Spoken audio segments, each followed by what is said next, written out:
Hey, I'm heading towards the Crossfit Games again, and because we're in Madison, we're right beside loads of lakes. So I just deviate a bit and make sure I walk beside the lake. It is gorgeous. You probably can't see it, but the Capitol, the lovely big building, is just over there.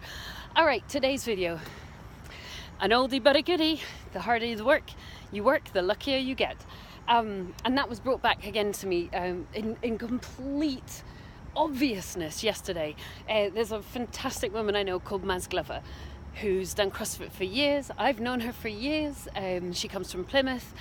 She has been so clear about her goal to get to the games, kind of almost since I knew her, and it's taken her years, but she's worked so damn hard at it. She's in the Masters.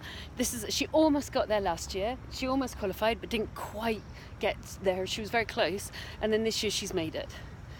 And yesterday I've been kind of following her, and yesterday I had my British flag and I went and watched one of her workouts, and when she came to the end, though she didn't win, right, but she's gotten to the highest level in the world in her sport, which is stunning, despite kind of any self-doubt or any doubters or whatever.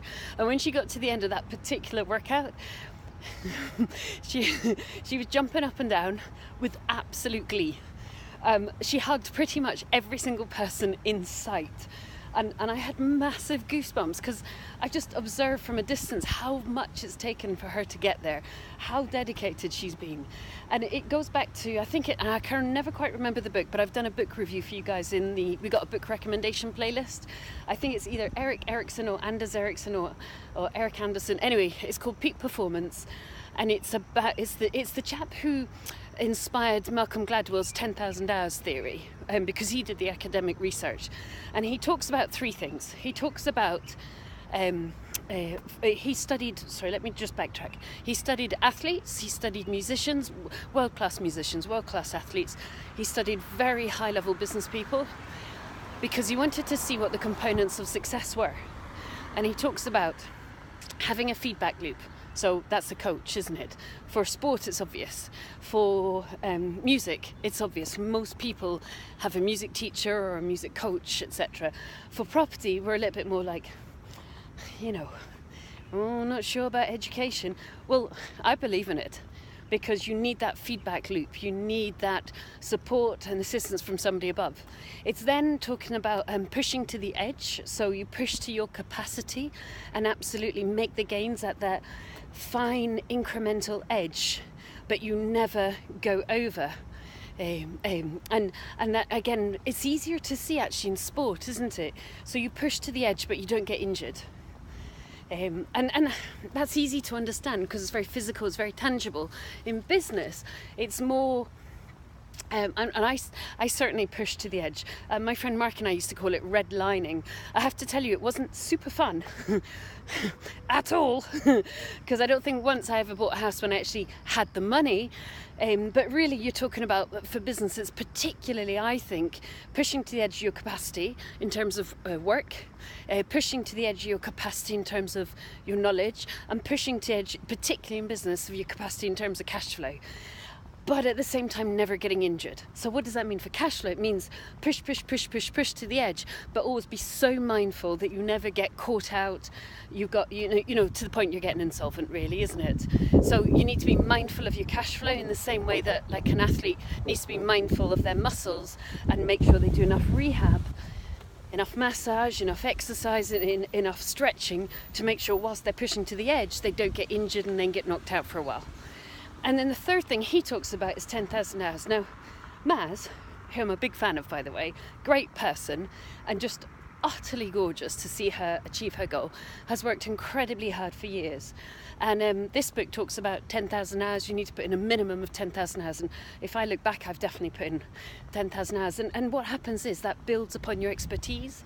And I think what happens is, as long as you push to the edge and get a feedback loop and don't get too injured while you're doing the whole process, you then kind of build incrementally. If you don't push to the edge, or if you don't get a feedback loop, you can put in all the hours, but you're not actually growing, developing, improving.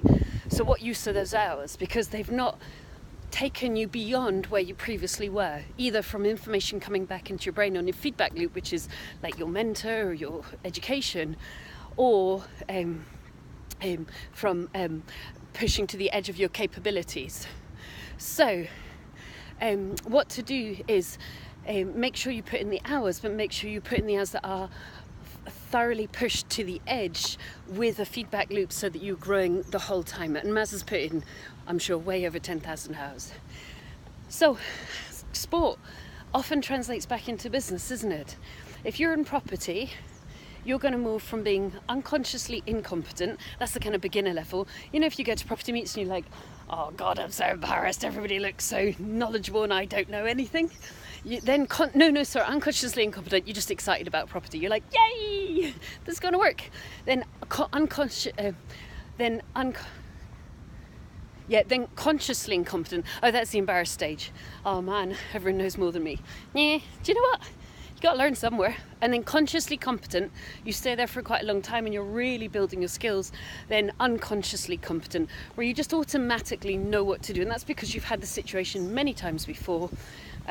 You've seen it before, so you're not going to raise emotion, you're not going to raise heartbeat, you're simply going to go, oh yeah, I know what we do about this situation. So your skills are kind of tied down, they're nailed, and you move on very fast. Hope that's useful. All to say, congratulations, Maz. What a stormingly brilliant achievement.